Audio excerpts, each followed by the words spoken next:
Today's question is, Anthony, if I can't do regular push-ups, is it okay to just drop down onto the knees and do push-ups there? I got my armor now, no fear, no doubt, can't shoot me down, yeah. I got my armor now, no fear, no doubt, gonna shoot me down, down, down, down, down, down, now. So there are so many people who can't do a regular push-up, from their feet, hands on the floor, all the way down to the floor and pushing all the way back up. We see that a lot, and it's a hard thing to do, to be honest. And there's nothing wrong with not being able to do it, right? And maybe having that as one of your goals to do. But should you go down to your knees in order to do push-ups? And our answer would be no. That's not the ideal choice. What's holding you back from doing a push-up? Is it really your shoulder strength and your chest strength and your arm strength, or is it your core strength? We find that more often than not, it's really your core strength that's the limiting factor. And by dropping down to the knees, you're really taking a lot of the core work out of a push-up. So now you ask me, well, Anthony, then what do I do instead? I can't do a push-up. Like, how do I progress? Well, here's what we do. All right, we're going to start you on the floor, just like in a push-up position, like a plank. But we're going to start now moving your body in ways that'll build up the core strength as well as the shoulder and the chest strength in order to help you do a push-up.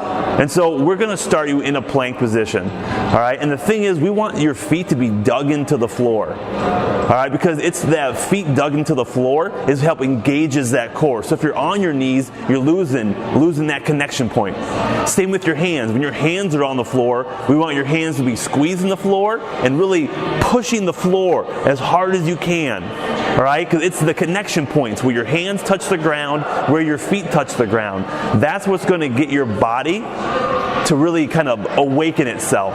Get that core to light up in order for your body to be connected and to give your body the strength it needs to move as one unit to do a push-up, chest to the floor and back up. All right? So start in that plank position. Good, strong plank position, pushing that floor with the feet and the hands. And we can do a ton of stuff now to build your strength up and progress to a push-up. We can do plank holds. We can start to do some what we call pledge planks, where you're taking one arm and you're tapping shoulder to shoulder. We can do plank rows where you're pulling one hand off the ground, but as you do, you're pushing that floor down, right? So now we're working that core together with your shoulders. And we can do bag drags. I mean, multiple things we can do from a plank position to build that position strength up. Another thing we can do is to do an assisted push-up.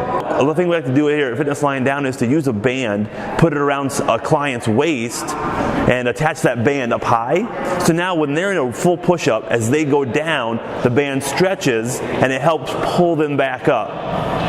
You may think, hey, that's kind of like cheating, but what we can do is we can progress it. We can give them a strong, heavy band to give them a lot of help. We can slowly reduce that band until it's giving them less help. But the key is their hands are tied in, their feet are tied in, and their core has to work. The whole body works together. We need to stop thinking about that push-ups are just a chest exercise. We only do them to build our chest or to build our arms or shoulders, right? That's how we go down a road where we're just doing exercises. We're just working our muscles. We need to work our body. We need to do movements. That's what strengthens the whole body. So if you want to do a push-up and you can't do one right now, do not drop to your knees. Stay in that position. You want your feet dug in. You want your hands engaged with the ground. Start with planks. Add those modifications. If you can get some sort of assistance with like a band that can help pull you up, or even elevated hands. Say you put your hands up on like a table or your staircase to make that a little bit easier to do. But don't cut out parts of your body. You want to include more parts of your body. That's what makes you a better mover. That's what helps your body and your whole person be stronger. So, till next time, move better, train smarter.